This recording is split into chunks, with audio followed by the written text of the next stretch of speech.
No one grows alone, even the most disciplined seeker who is fervently reading, praying, and meditating. After years of individual growth, we eventually reach a moment where we realize that private devotion is not enough. At such a point in time, the path begins to demand mirrors. It yearns for witnesses, for support, for correction, and for communion. And so we step into the open embrace of a spiritual community. By the way, membership in a spiritual community may have been the manner by which some of us began our growth journey. That must also be said and acknowledged.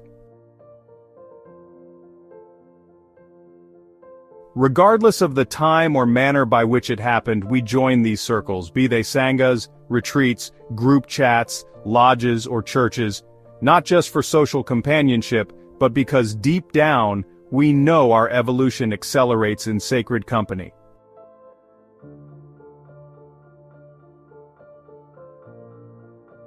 For the most part, the journey within the group is a fulfilling and uplifting one. But what happens when the very space meant to uplift you begins to constrict you? What if your growth is making the group uncomfortable? What if belonging starts to cost you your authenticity? This video is not a call to distrust any group, gathering, or religion. It is, however, a mature invitation to all individuals to discern and to remember what many seekers often overlook: auditing their spiritual community. I do not speak of an audit done with suspicion or one done with ego. I speak of that which is undertaken with clarity, tenderness, and sovereignty. Because in a world where spiritual bypassing can wear a smile and gaslighting can quote scripture, self-protection is wisdom. And discernment is simply devotion in action. By the end of this video, you will have 4 gifts to own for life. The first is a clear understanding of why we need spiritual communities. The second is why we must audit such groups or points of external sanctuary. The third is the 7 proven metrics to use in evaluating them. And the fourth is what green flags or red flags to pay attention to, and how to leave with integrity or stay with clarity, whichever and whenever you decide.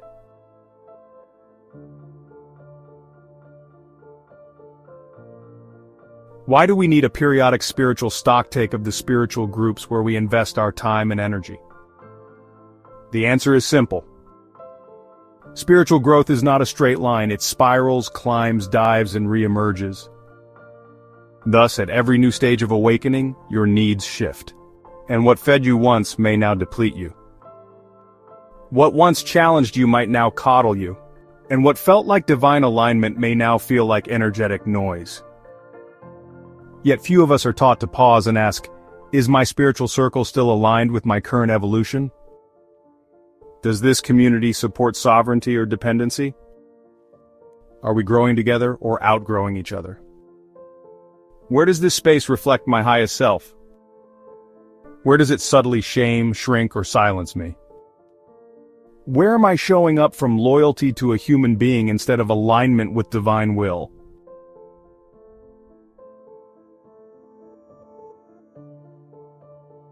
Taking stock doesn't mean abandoning the group at the first discomfort. It means evaluating with care, for in truth, you are the steward of your spiritual ecosystem. And no one else can make these assessments for you. Do not take this as rebellion, but treat it as a sacred duty and responsibility, one you owe to yourself and God, for we are admonished to test all spirits. With this in mind, how do we go about this responsibly? To move beyond acting on vague motivations and drives, we need tangible criteria.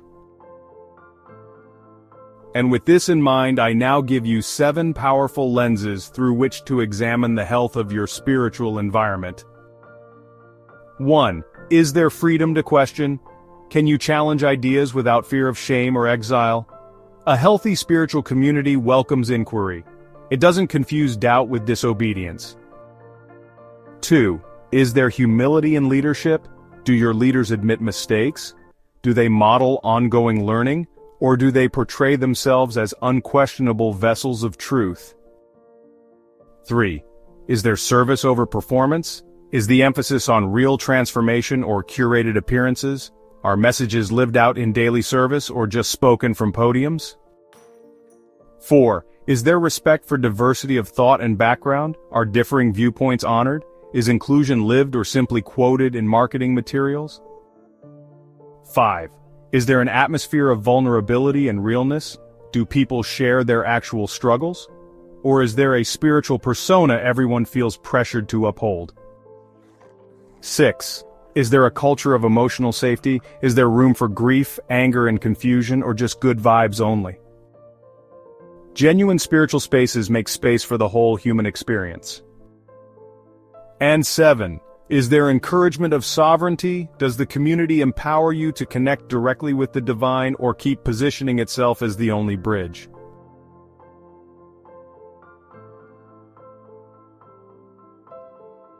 Kindly do not use these as weapons but as mirrors, and remember that the goal isn't perfection. It's an exercise aimed at realignment of the aims and objectives of the group with yours, because you, the auditor, may not be perfect either.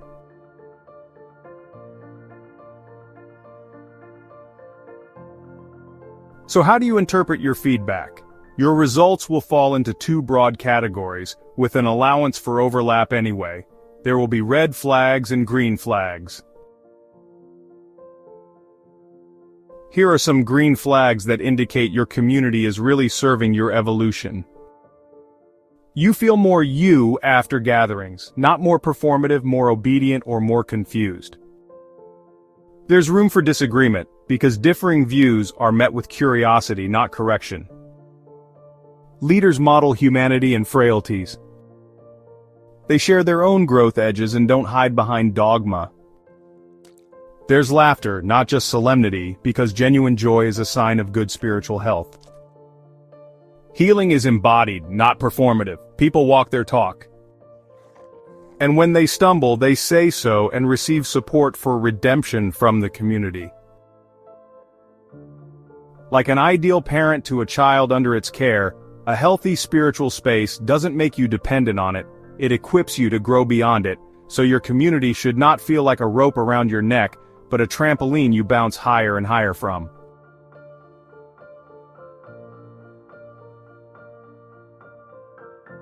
So, what about the red flags?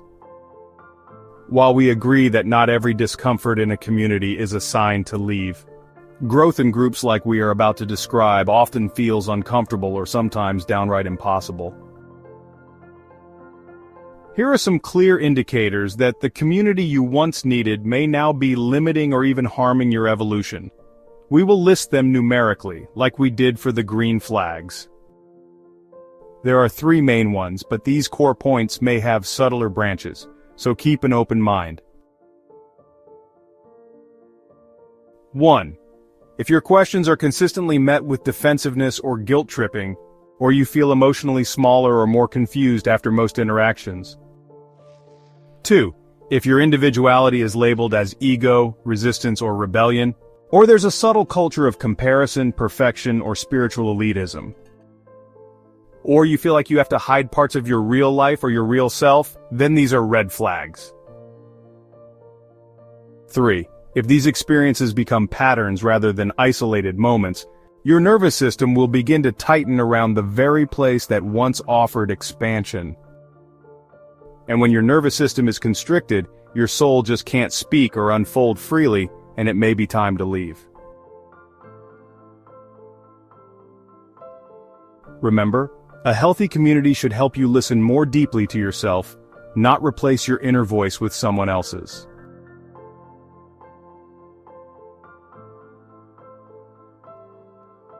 By now, you have taken an informed decision based on verifiable facts.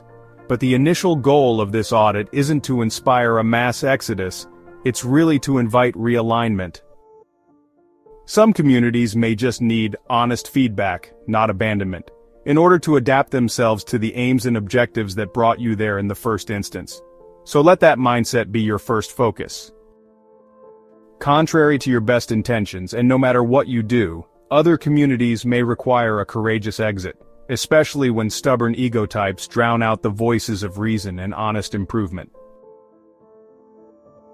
In scenarios like these, if you decide to leave, do so with grace. You don't need to demonize the community to justify your departure. Before you leave, name the gifts by acknowledging what the circle gave you while honoring that your path now diverges, because the aim is to cut cords, not to cut hearts. Cutting cords, not hearts, means releasing energetic entanglements but not holding bitterness or blame. If, on the other hand, you decide to stay, then speak your truth. Ask the needed questions. Voice the dissonance you feel or see. Not to stir conflict but to invite clarity. If, for example, you are staying, you may recalibrate your participation. You may decide to no longer attend every gathering or even decide to serve in a new way, different from how you did before. Either way, ensure that when you decide to stay, you do not stay from a lack of options. Stay by choice. In so doing, you will remain anchored to your own center, and the community will only be a tool, not a restrictive rope. In leaving or staying, the real work and goals remain the same: to stay your sovereign self, awake and compassionate in how you navigate the crossroads thrown up by your honest inquiry and audit.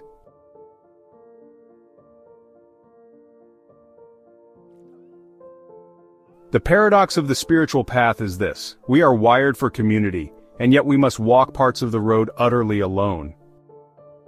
We long to belong, and yet our deepest truths often set us apart. We seek outer reflection from a group, and yet the ultimate mirror is within. So yes, find your circle. Lean into your tribe, receive the support and share the path, but never forget, you are the temple. Never forget that you are the flame, you are the threshold, and you are the home. Let every community, however beautiful or flawed, point you back to the one relationship that endures beyond all others, your direct, living, sovereign connection to the divine within. And when that is strong, no loss of tribe will break you, because when you walk with God, you don't walk alone. You walk with everything. And that walk, dear friend, is a complete and self-sufficient one.